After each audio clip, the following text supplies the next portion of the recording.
Alam semesta kita sangat luas. Bukan hanya sekadar luas dalam ukuran, tetapi begitu luas hingga sulit untuk dibayangkan secara logis. Di galaksi Bima Sakti saja, terdapat sekitar 100 miliar bintang. Dan itu hanyalah satu dari 200 miliar galaksi yang ada di seluruh alam semesta. Jika kita melihat jumlah itu, secara logika, seharusnya kita tidak sendiri. Namun kenyataannya hingga saat ini, belum ada satu pun tanda kehidupan lain yang datang menyapa. Belum ada sinyal, belum ada komunikasi, bahkan belum ada bukti kunjungan. Padahal sejak lebih dari 40 tahun yang lalu, kita sudah mengirimkan sinyal radio ke luar angkasa. Berharap ada sesuatu di luar sana yang merespons. Namun sejauh ini, tanggapannya hening. Inilah yang dikenal dengan sebutan Fermi Paradox. Salah satu kemungkinan yang paling masuk akal adalah soal jarak. Alam semesta ini begitu luas sehingga komunikasi atau pertemuan menjadi hampir mustahil. Jika kita bisa menciptakan pesawat yang mampu melaju secepat cahaya, kita tetap akan memerlukan waktu sekitar 4.000 tahun hanya untuk mencapai bintang terdekat dari tata surya. Dengan skala seperti itu, wajar jika kita belum melihat tanda-tanda kehidupan lain. Kemungkinan lainnya adalah perbedaan teknologi. Mungkin saja ada makhluk cerdas lain di luar sana, namun cara mereka berkomunikasi sangat berbeda dengan kita. Bisa jadi mereka tidak menggunakan gelombang radio, atau mungkin bentuk komunikasi mereka berada di spektrum yang belum bisa kita deteksi.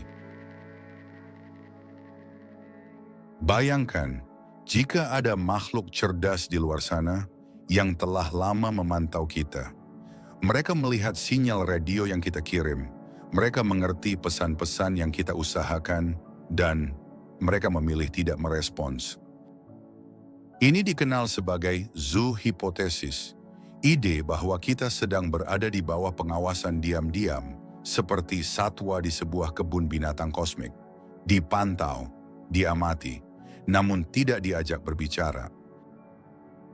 Mungkin mereka ingin kita berkembang dulu, melewati tahap kekacauan kita, meninggalkan konflik, keserakahan, dan ketidaksabaran. Baru setelah itu mereka akan menyapa. Tapi bisa juga sebaliknya. Mereka tahu kita, dan mereka khawatir. Bumi dari kejauhan mungkin terlihat seperti dunia yang masih terlalu muda, terlalu bising dan terlalu berbahaya.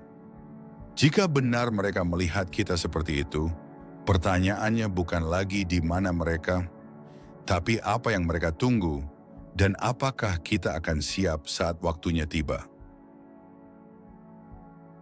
Kita selalu mencari kehidupan yang mirip dengan kita.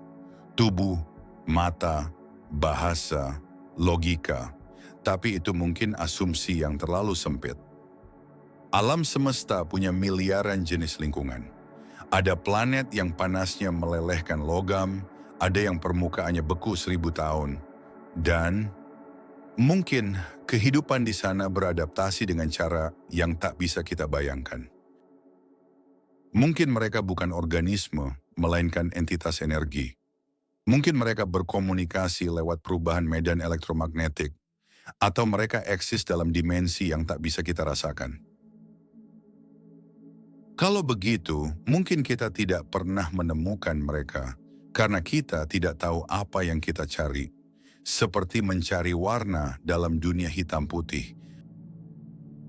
Kehidupan mungkin bukan soal bentuk, tapi kesadaran, dan kita mungkin telah dikelilingi oleh sesuatu yang belum bisa kita pahami karena kita masih terlalu terikat pada persepsi kita sendiri. Setiap peradaban membawa potensi besar, namun juga membawa benih kehancuran. Lihat bumi, bahkan kita di abad ini hidup berdampingan dengan senjata nuklir, krisis iklim, dan sistem sosial yang rapuh.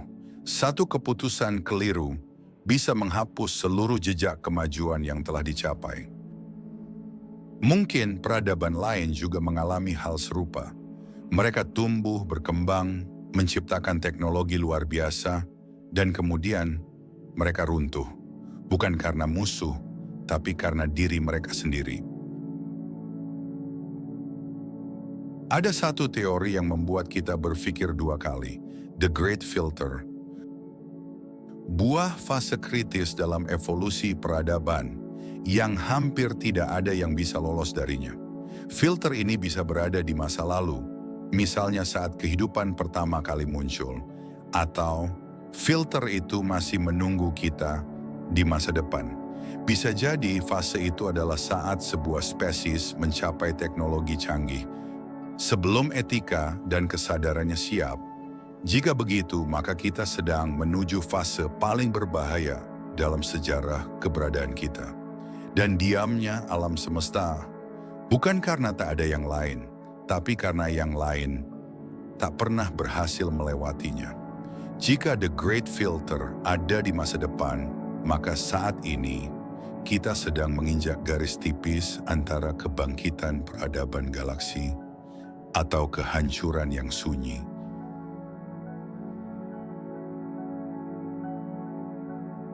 Dan akhirnya muncul kemungkinan paling sepi sekaligus paling mendalam. Mungkin kita adalah yang pertama. Alam semesta memang tua, tapi waktu yang dibutuhkan untuk kehidupan muncul dan berkembang hingga mampu menjelajah luar angkasa bisa jadi sangat panjang. Mungkin kita adalah kesadaran kosmik pertama yang berhasil menyadari eksistensinya, membangun teleskop, mengirim sinyal, dan bertanya, apakah ada yang lain di luar sana? Jika ini benar, maka tanggung jawab kita pun menjadi luar biasa besar. Karena sebagai peradaban pertama, kita bukan hanya pewaris keajaiban alam semesta, kita adalah perintisnya. Kita adalah cahaya pertama di kegelapan kosmik. Dan tugas kita bukan hanya bertahan, tapi juga menjadi panutan bagi kehidupan lain yang mungkin muncul setelah kita. Kita adalah awal dari sejarah galaksi, dan apa yang kita lakukan sekarang bisa membentuk masa depan yang belum pernah ada. Jika kita memang yang pertama, maka setiap jejak yang kita tinggalkan akan menjadi sejarah pertama yang dibaca oleh generasi kehidupan yang belum lahir.